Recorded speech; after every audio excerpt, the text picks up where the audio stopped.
little bit. Yeah. And maybe like the outlet. So that would be good because a lot of them they've just got an outlet in one spot. Yeah. So that means that you have to get your pipe in the exact right position, whereas their stuff, you can put it wherever you want. So if you're out a little bit.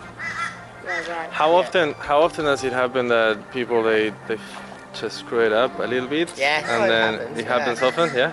Yeah.